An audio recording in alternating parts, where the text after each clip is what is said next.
നമസ്കാരം. നമുക്ക് എല്ലാവർക്കും ജീവിതത്തിൽ പെട്ടെന്ന് ഒരു സാമ്പത്തിക ആവശ്യം വരാം. ഫോർ എക്സാമ്പിൾ ഒരു മെഡിക്കൽ ആവശ്യമായിരിക്കാം, അല്ലെങ്കിൽ നമ്മുടെ വീട് പുതുക്കി പണിയാനായിരിക്കാം, അല്ലെങ്കിൽ പെട്ടെന്ന് ഒരു കല്യാണം വന്ന് കല്യാണത്തിന്റെ ചെലവുകളായിരിക്കാം. അപ്പൊ ഇത്തരം സാഹചര്യങ്ങളിൽ പണത്തിനായിട്ട് നമ്മൾ പ്രധാനമായിട്ട് നോക്കുന്ന രണ്ട് വഴികളാണ്. ഒന്ന് പേഴ്സണൽ ലോൺ, രണ്ട് ക്രെഡിറ്റ് കാർഡുകൾ. അപ്പൊ ഇവ രണ്ടും നമുക്ക് പണം ആവശ്യത്തിന് നമുക്ക് കിട്ടും ഇതിൽ നിന്നും. ബട്ട് ഈ രണ്ട് കാര്യങ്ങളിൽ ഏതാണ് ബെറ്റർ എന്ന് പലർക്കും അറിയാനുള്ള ആഗ്രഹമാണ്. ക്രെഡിറ്റ് കാർഡ് ആണോ നമുക്ക് ബെറ്റർ ഓർ പേഴ്സണൽ ലോൺ ആണോ ബെറ്റർ? ഏതാണ് നമുക്ക് ഏറ്റവും കൂടുതൽ ബാധ്യത തരുന്നത് എന്നതിനെ കുറിച്ചൊക്കെയാണ് ഈ ഒരു വീഡിയോയിലൂടെ നമ്മൾ പ്രധാനമായിട്ടും മനസ്സിലാക്കാൻ പോകുന്നത്. ഇതിൽ പ്രധാനപ്പെട്ട രണ്ട് വിഷയങ്ങളാണുള്ളത്.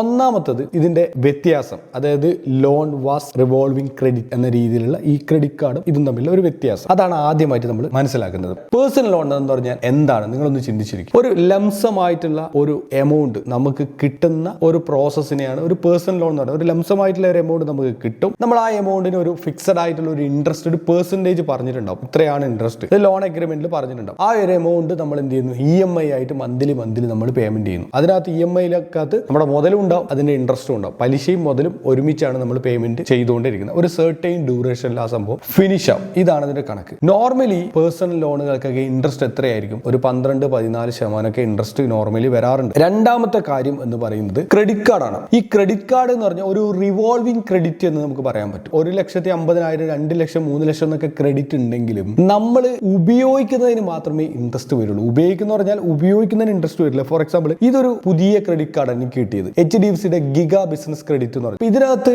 ഒരു 5 ലക്ഷം ക്രെഡിറ്റ് ഉണ്ടെങ്കിലും ഇതിൽ നിന്ന് ഞാൻ 1 ലക്ഷം രൂപ മാത്രമേ യൂട്ടിലൈസ് ചെയ്യുന്നുള്ളൂ, ഉപയോഗിക്കുന്നുള്ളൂ. അത് ഞാൻ 55 ദിവസം വരെ ഞാനത് 1 ലക്ഷം രൂപ ഉപയോഗിച്ചു, എന്നിട്ട് ഞാൻ തിരിച്ചടച്ചു കഴിഞ്ഞാൽ എനിക്ക് ഇൻട്രസ്റ്റ് ഇല്ല. നേരെ മറിച്ച് 55 ദിവസം കഴിഞ്ഞിട്ട് അവരൊരു പീരീഡ് തരും. ആ പീരീഡ് കഴിഞ്ഞിട്ട് നമ്മൾ ഇത് ഉപയോഗിക്കുകയാണെങ്കിൽ, അത് ഈ ക്രെഡിറ്റ് എടുത്ത പണം നമ്മൾ തിരിച്ചടക്കാതെ നമ്മുടെ കയ്യിൽ തന്നെ വെക്കുകയാണെങ്കിൽ നമ്മൾ അതിന് ഇൻട്രസ്റ്റ് കൊടുക്കേണ്ടതായിട്ടുണ്ട്. അങ്ങനെയുള്ള സാഹചര്യങ്ങളിലാണ് ഈ പറഞ്ഞ റിവോൾവിംഗ് ക്രെഡിറ്റ് ഉപയോഗിക്കുന്നതിന് മാത്രമേ നമുക്ക് പറഞ്ഞ ചെലവ് വരുള്ളൂ. ഉപയോഗിക്കുന്ന പറഞ്ഞാൽ ഒരു സെർട്ടൈൻ ഡ്യൂറേഷനിൽ ഫ്രീ ആണ്. അത് കഴിഞ്ഞാൽ മാത്രമാണ് ഇത് കയ്യിൽ എത്രയാണ് നമ്മൾ എടുത്തിട്ടുള്ളത് ആ തുകയ്ക്ക് മാത്രം നമ്മൾ ഇൻട്രസ്റ്റ് അടക്കുന്നത്. അപ്പോൾ ഇത് കുറച്ച് ഡേഞ്ചർ ആയിരിക്കും. കാരണം നല്ലൊരു പെർസെന്റേജ്, അറൗണ്ട് ഒരു 20-30%, 30% വരെയൊക്കെ ഇവർ എടുക്കാറുണ്ട്. ഇതാണ് മെയിൻ ആയിട്ടുള്ള ഇതിന്റെ അഡ്വാൻറ്റേജും ഡിസ്അഡ്വാൻറ്റേജും എന്ന് പറയുന്നത്. ഈ പലിശ എന്ന കെണിയാണ് മെയിൻ ആയിട്ട് ഇതിന്റെ റിസ്ക്. പലിശ എന്ന ഒരു ട്രാപ്പ്, ഒരു ഇൻട്രസ്റ്റ് ട്രാപ്പ് എന്ന് നമുക്ക് വേണമെങ്കിൽ പറയാൻ പറ്റും. രണ്ട് കാര്യത്തിനകത്തുണ്ട്. ക്രെഡിറ്റ് കാർഡിനകത്ത് പറഞ്ഞാൽ നമ്മൾ എടുത്തു കഴിഞ്ഞിട്ട് നമ്മൾ തിരിച്ചടക്കാൻ പറ്റിയില്ലെങ്കിൽ 20-30% നമുക്ക് വരും. അതേപോലെ തന്നെ പേഴ്സണൽ ലോൺ എടുത്തു കഴിഞ്ഞാൽ ആ പേഴ്സണൽ ലോണിനകത്ത് ഒരു 12-14%, ചില കമ്പനികളൊക്കെ 24% വാങ്ങിക്കുന്നുണ്ട്. ഞാനിപ്പോൾ ലെൻഡിങ് കാർഡിനകത്ത് നിന്ന് ഒരു MSME ലോൺ എടുത്തതിന് 24% ഫിക്സഡ് ഇൻട്രസ്റ്റ് റേറ്റ് ആയിരുന്നു. അപ്പൊ അങ്ങനെയൊക്കെ പ്രശ്നങ്ങൾ കാര്യങ്ങൾ വന്നിട്ടുണ്ട്. ക്രെഡിറ്റ് കാർഡ് ചില സമയത്ത് അതേപോലെ 20-30 എന്ന് പറയുന്നത് 40%-ലേക്കും ചിലപ്പോൾ കൊണ്ടുപോകും. കാരണം എന്താ അറിയോ, മിനിമം ഡ്യൂ ആണ് അടച്ചിട്ട് പോകുന്നെങ്കിലും അവർ ഭയങ്കരമായിട്ടുള്ള പേയ്മെന്റ് അവർ വാങ്ങിക്കാനുള്ള ചാൻസ് വളരെ കൂടുതലാണ്. ഇങ്ങനെയുള്ള കുറച്ച് പ്രശ്നങ്ങളാണ് ഉള്ളത്. ഇനി ഇപ്പോഴൊക്കെയാണ് നമ്മൾ ക്രെഡിറ്റ് കാർഡ് നമ്മൾ ശരിക്കും ഉപയോഗിക്കുന്നത്. പേഴ്സണൽ ലോൺ എന്ന് പറഞ്ഞാൽ നമ്മളൊരു ലോങ് പർപ്പസിനാണ് ശരിക്കും നമ്മൾ എടുക്കേണ്ടത്. അതായത് ഒരു വലിയൊരു എക്സ്പെൻസ്, ഹ്യൂജ് ആയിട്ടുള്ള ഒരു വലിയൊരു എക്സ്പെൻസ് വരുന്നത്. അപ്പൊ അങ്ങനെയൊക്കെയുള്ള പർപ്പസിനാണ് ഈ പറഞ്ഞ പേഴ്സണൽ ലോൺ ഉപയോഗിക്കുന്നത്. അതൊരു ലോങ് ഡ്യൂറേഷൻ, ഒരു വർഷത്തേക്ക് കൊണ്ട് നമ്മൾ തിരിച്ചടക്കുന്ന രീതിയിലാണ് നമ്മൾ ഈ പറഞ്ഞ പേഴ്സണൽ ലോൺ ബെറ്റർ ആയിട്ടുള്ളത്. ഒരു 2 ലക്ഷം രൂപ ഒരു മാരേജിന് വേണ്ടിയിട്ട് നമ്മൾ എടുക്കുകയാണ്. അപ്പൊ അങ്ങനെയൊക്കെയുള്ള പർപ്പസിന് 2-3 ലക്ഷം എടുക്കുമ്പോൾ അത് നമുക്ക് പെട്ടെന്ന് നമുക്ക് അടക്കാൻ പറ്റില്ല. അപ്പൊ ഒരു ലോങ് ഡ്യൂറേഷനിൽ ഒരു വർഷത്തിലേക്കോ 24 മാസത്തിലേക്കോ 36 മാസത്തേക്കോ നമ്മൾ എടുക്കുകയാണ്. അപ്പൊ ചെറിയ ഗഡുക്കളായിട്ട് നമുക്ക് മാസം അടച്ച് നമുക്ക് പോകാൻ പറ്റും. വലിയൊരു ഡ്രീം, വലിയൊരു കാര്യം ലോങ് ഡ്യൂറേഷനിൽ നമ്മൾ അടക്കുന്ന ഒരു പ്രോസസ്സ്. ബട്ട് ഇവിടെ ക്രെഡിറ്റ് കാർഡിന്റെ കേസ് വരുന്ന സമയത്ത് ക്രെഡിറ്റ് കാർഡ് ഒരു ഷോർട്ട് ടൈം ആയിട്ടുള്ള ഗോളുകൾക്ക് വേണ്ടിയിട്ടാണ്. Day to day activities, food,